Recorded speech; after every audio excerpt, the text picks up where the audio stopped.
What's going on, everybody? I am Mick Manhattan, the Scene Snob. I'm here to talk to you about Kimball's Cookies. They've been our sponsor since the beginning, and we truly love them. They make custom cookies for every special occasion or holiday that you can think of. So order today, and you can order in sugar cookie, you can order chocolate. They have gluten-free options. They take care of you, and they're designed with love. I can tell you that for a fact. So check out Kimball's Cookies on Facebook, and when you order, use promo code SNOBS, and they'll give you 10% off your order. Thanks. What's up, everybody? It's the Scene Snob. I'm Mick Manhattan, and I'm here to talk to you guys about our awesome sponsor, Manscaped. They are the premier tool for your grooming downstairs.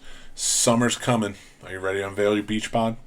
You're in luck. Our friends at Manscaped just launched their 4th generation performance package, which includes the Lawnmower 4.0. You heard that right, the 4.0 is here. Complement your summer bod with a trim from the leaders in male grooming. The sun is shining, call your name, guys. Join the 2 million men who trust Manscaped worldwide, including myself and all of the hosts here, and get ready for Hot Guy Summer by going to manscaped.com for 20% off and free shipping with the code SNOBS, SNOBS, and they'll get 20% off and free shipping. So go check out Manscaped now. They have amazing stuff like the 4.0, the Weed Whacker, the Crop Shaver, and all of their deodorizers and everything else are truly, truly amazing. I wear their underwear. I think it's just fantastic. But don't take my word for it. Go check them out yourselves because they have plenty of stuff for everybody. So go to manscaped.com and tell them the Scene Snob sent you by using promo code SNOBS. And I'll talk to you guys later.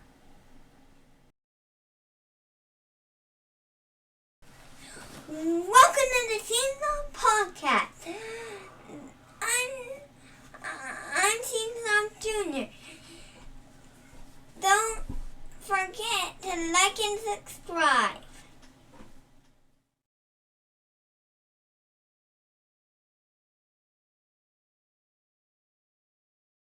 On the online. So we're back, guys. Casey did an amazing job hosting the panel, but we have a very special guest all I did here. was try not to mess it up. No, you did fantastic. You did fantastic. But we have a very special guest jumped in to join us. Ross Marquand, of course, from everything, The Walking Dead, but like so much more. I love Invincible. It's amazing, man. The American Dad, Robot Chicken, the work you do is great. Thank you. Your Indiana Jones probably closest I've heard. Oh, right on. Actual Indiana Jones. That's Nice. You created a huge fight between us and Endgame. Oh, because I swore it was Hugo Weaving. Okay. And he was like, no, it's Ross Marquand. I was like, I know you were an impressionist, but I'm like, there's no way. That's not. I thought the fight was like, I didn't like his performance at all. No, great, man. Okay, cool. Awesome. No, it was funny. I don't know if it was a scheduling conflict or what, but they reached out to Hugo to try to make it work, and it just wasn't. It didn't work out for whatever reason. And they reached out to my manager and said, "Does Ross do a Hugo Weaving impression?" And I just wrote it back. I'm like, which Hugo Weaving? Like, he's the master of accents. I mean, he does British, Australian, American, German, and I need some like guidance as far as what you want. Because I could do like Agent Smith or whatever, but like that if that's not what you're looking for, give me some parameters. And they were like, well, we can't really say what it's for, but we're kind of hoping you can do like a German Hugo Weaving. And I was like, let's go. And they're like, oh, we can't really say it. And I was like, let's do it. And then I just watched Captain America: First Avenger a few times and really got it in my head. And then I was just like, boom, I'm gonna send it over, and it worked. So I mean, they were like, yeah, you got it. I was like, God, what is it? What is this? Like, right up until I was there, like they literally just like, we can't tell you what this is. It's like it was super secret, So. You got to give Marvel credit. Like, they do not tell you anything.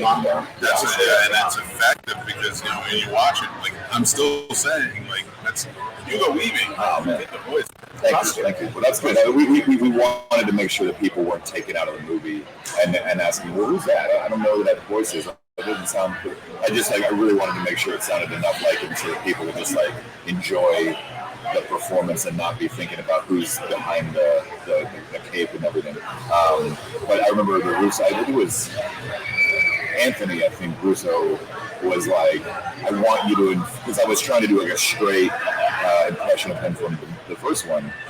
And he was like, no. He's like 84 years older. He's much more like broken. We want you to play like, imagine if Yoda and Red Skull came together, and he's like a really broken Yoda. And I was like, oh, okay. I was like, because I was doing the more like higher pitch, like Captain America, it's like, what you're doing here, there are no flags, almost like Arnold Schwarzenegger, it's a bit deeper, what you're doing here. And then they're like, no, it's just like really a broken man. And I was like, got it. I can do that. I'm broken. So I want to talk about all your stuff, but I know you limit on time, of course. But how do you do that? Like, I ask him how he does it. Like, I'm a layman. I don't know. I don't do any impression. I mean, I always joke that I stay home a lot, but it's true. I do stay home a lot, and I talk to myself a lot, which is probably not ideal for my mental health. I mean, people are always like, "Are you talking to someone?" Like, yes, I am. I'm always talking to myself, So I don't know if that's good or bad, but like, it's just repetition. It's like music, If you just want to emulate something, you play it over and over again. And some voices just come to you, like John C. Reilly. I remember I had auditioned for Wreck-It Ralph, the video game. And they were like, "Can you do John C. Reilly?" I've never tried John C. Reilly. This was like 8 years ago. I was like, "John C. I don't know." Oh, there's John C. It like came out of nowhere. I was like, "What? How did that just pop?" Because I've never tried it. And then all of a sudden, in the moment of like needing to, they were like, "We need you to go over there right now to Nickelodeon or Disney or whatever. And like, we need you to audition right now." And I was like, I don't know if I can do that.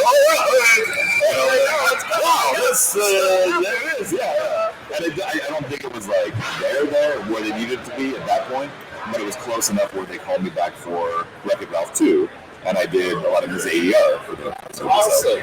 Weird stuff, man. That's crazy. Yeah, it is one of those weird things, though. That's what I talk about. It's always about being alone, repetition, hearing it over and over again, and then just trying to play with your face, play your voice, air in weird places. It's like we are all kind of woodwind instruments, So if like a clarinet or whatever, like you put pressure on certain parts.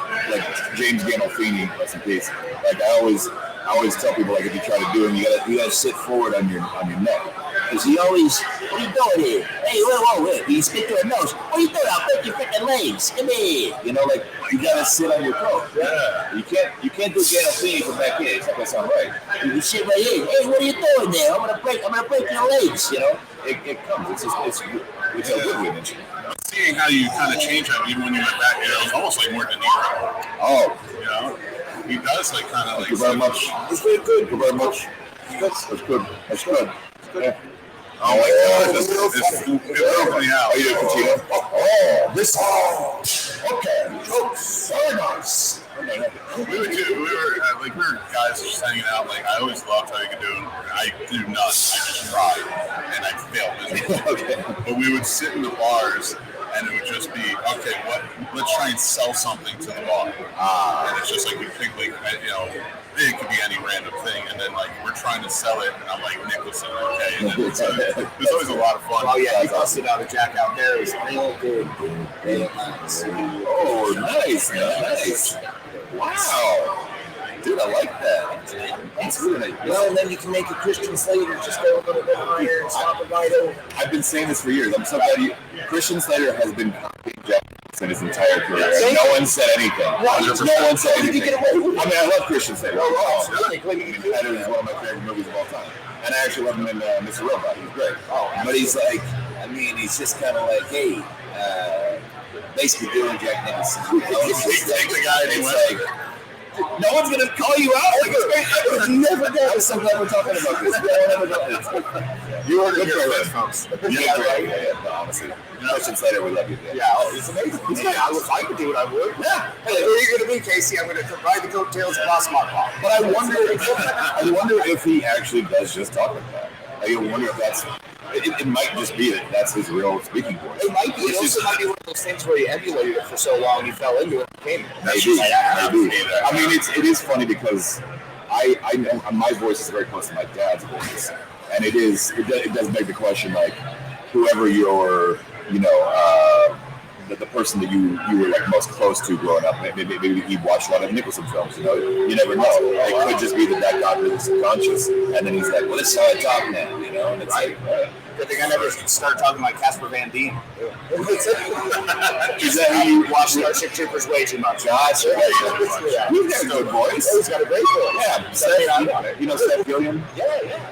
He talks about that movie a lot. Does he really? I always love hearing his stories about that. Oh, it's like Paul Verhoeven apparently was like a force, a straight up force to be reckoned with, like in a good way. But just like he was very demanding of his actors, but he wouldn't do anything that he wouldn't ask them to do anything that he wouldn't do himself. That's great. And apparently he was like a hoot to work with. So yeah, that's awesome. That was one of my. I'm glad you grew.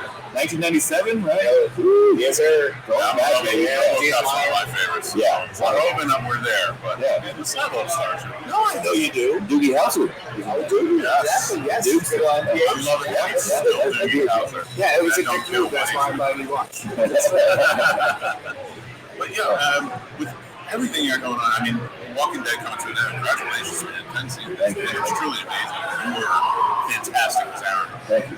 So, how does that feel like such an epic show with such a huge reach kind of coming to close? I was a fan before I got on it, so like I watched every single episode, and I'll never forget. Like I still don't have cable, so I have to wait until it's on Netflix.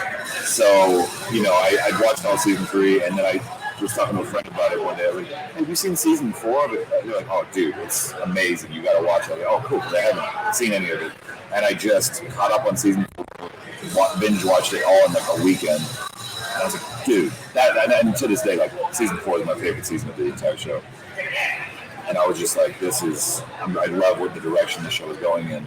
And then like 2 weeks after that, I got the call to audition, and like, you know, I had already given up acting at that point. I decided to quit acting and pursue photography and writing and art. I love painting and drawing. And I was going to move to New York, and I was going to just give it up. My friend Dean was going to take over my place in LA, and I was going to take over same rent, but I was going to be living in like a 3 or 4 bedroom place with my roommates, paying the exact same amount of rent for what I was getting in LA. And I was like, damn, New York is expensive. But it's just weird how life, I would tell on the panel, but like, just weird how life works out. Yeah. And to answer your question, sorry, it's bittersweet, right? Because it's like, it's the show that literally changed my life, but it's also, you know, I think we've told a lot of great story on that show, and I feel like it's good that we're giving it 24 episodes because we need to. We want to wrap it up nicely, and I feel like we're giving the fans the respect they deserve to wrap it up in a way that will be, I think, pleasing for everybody. You know, that's fantastic. Yeah. That's really good. So, one last question, because I know you got to get going. Yeah. Do you have a preference, voiceover or acting? Man, I go back and forth on this because I love getting into a character, portraying it, seeing it come to life when you watch it. I hate watching myself on screen, but I like watching the things that I'm in. To what you were saying earlier, like, I do love voiceover because you can be anybody. Like, and Brian was talking about it on the panel, it's like, however they see you, that's how they're going to see you. You know, and you are, whether you like it or not, you are going to come into every audition with this body attached to you. But like for Invincible, you know, Robert Kirkman was like throwing these characters at me, like, can you do this? And I was like, sure, what do you want me to sound like? And he's like, I don't know, maybe like Jeff Bridges, but underwater. And I was like, okay. Aquarius, I'm underwater. This is how he sounds. You know, I was like, oh, cool. I mean, like, and just being able to come up with characters on the fly like that, that's what I love. Because I don't have to be this, and I think I have a very, like, boring, droll voice in real life. It's kind of like, just kind of mundane. That's how I'm always going to be. But when I can be in voiceover in the booth, I can be anybody. And that's what so that's what I love. That's awesome. You got to show me McConaughey. You got McConaughey? All right. Okay, sometimes, man. So what we're gonna do is after we wrap up here, we're probably gonna head down to the party, have a little barbecue, see what you're interested in, maybe hang out for a little bit, visit some of the family. Take your shirts off, kind of bit. Hey man, you gotta do. Listen, you gotta let the gun breathe. You know, you gotta let these bad boys out. You know? If you're inside all the time, you're not experiencing life. You know, you gotta get out there. You gotta really just let the air just hit your skin. It's nice. Right through the hair, man. Just let it all breathe. You gotta let it breathe, man. This has truly been amazing. We gotta have our own show. This is right. Yeah. It's pretty fun, man. This week is McConaughey. It's just you two talking about McConaughey. Oh, that would be fun. That's gonna Matt Squared. I like it. I like it. Squared. We could come up with a better title than that. Obviously, Eminem. Hey, Eminem and Eminem. Eminem. I'm telling you right now, I produced this show. Yeah, let's do it. Yes. And that's our show, everybody. Thanks for listening or watching, wherever you're checking it out. This show is brought to you by our sponsor, Manscaped. Go check them out. They are saving our balls, and they can save yours too, or somebody you care about. It's a pretty awesome device, so go check out what they got, the Lawnmower 3.0, the Weed Whacker, and more. It's a great gift for Father's Day, birthdays, weddings, anything. So yeah, head over there and use promo code SNOBS, SNOBS, and you'll get 20% off and free shipping. Also, we'd like to thank our super fan patrons. They are all Scene Snob family to us. They support us every month, and you can be one too. So head over to the Patreon channel, the Scene Snobs, and it's $5 a month, and you can join in with helping support us and get the free perks too. Also, you can follow us on social media. We are on everything at the Scene Snobs, so Instagram, Twitter, TikTok. We are on Facebook, the Scene Snobs. Everywhere. We have fun stuff always going on, always have contests and stuff, so go follow us, check us out. You can go to our link tree by going to thescenesnobs.com. There's our link tree, there's our Patreon, there is all of our shows and the links for all of that, so thanks again for checking it out. Just head over to thescenesnobs.com where everything is, and we will talk to you soon.